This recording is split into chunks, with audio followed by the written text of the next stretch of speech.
Section 7 specific relief act. Section 7 SRA का बताता है। इस एग्जांपल के थ्रू पहले देखते हैं। एक आदमी है, उसके पास एक गाड़ी है। एक आदमी उसकी गाड़ी ले जाता है और उसे वापस ही नहीं कर रहा वो।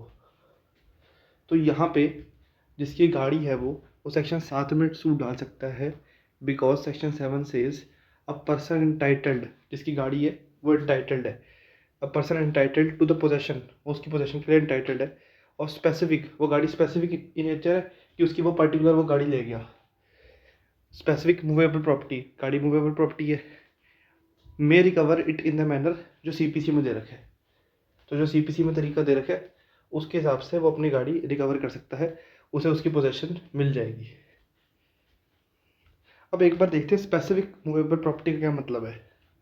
स्पेसिफिक का मतलब है जिस चीज़ को बाकियों से, बाकी चीज़ों से सेपरेट करा जा सके, जिसे आइडेंटिफाई करा जा सके from the rest of the goods, जो असर्टेन्ड हो।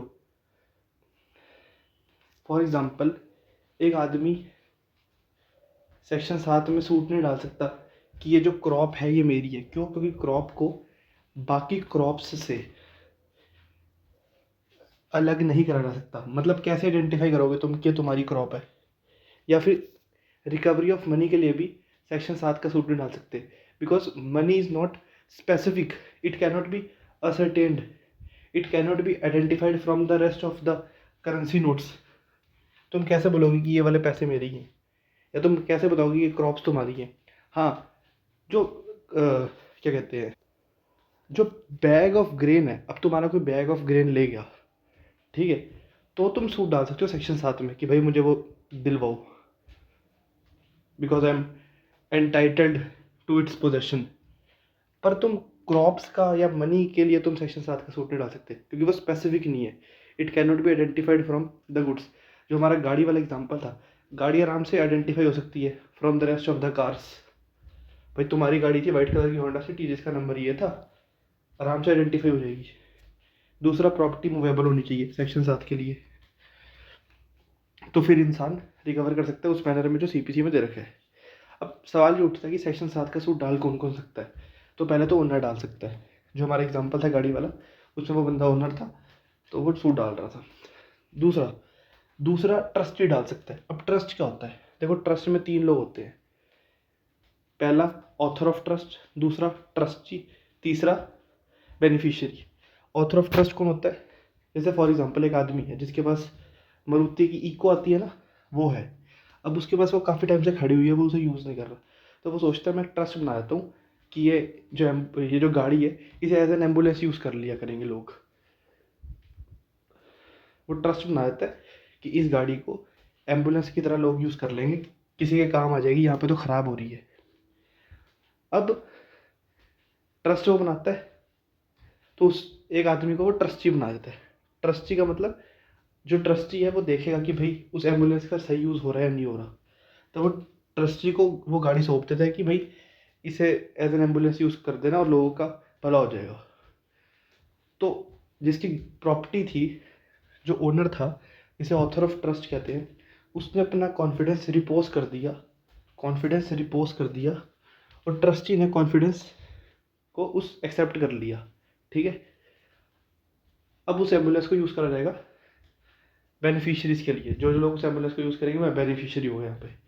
तो ट्रस्टी भी सेक्शन 7 में सूट डाल सकता है।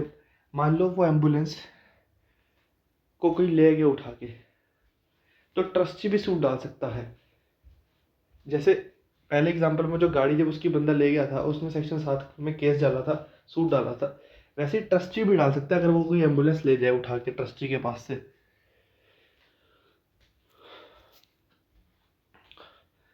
अब थर्ड कैटेगरी, मतलब और कौन बंदा सेक्शन 7 में सूट डाल सकता है? एक ऐसा इंसान जिसके पास स्पेशल या टेम्परेरी राइट है। स्पेशल या टेम्परेरी राइट का मतलब, मैंने अपने कपड़े ड्राई क्लीनिंग वाले को दिए। अब जो ड्राई क्लीनिंग वाला है उसके पास से कपड़े उठा के कोई ले गया, उसे डिस्पोजेस कर दिया, ठीक है, कपड़ों की पोजेशन से जो मैंने उसे दिए थे। अब वो भी सूट डाल सकता है। चाहे उसके पास स्पेशल या टेम्परेरी राइट है टू द प्रेजेंट पोजेशन, पर वो भी सूट डाल सकता है।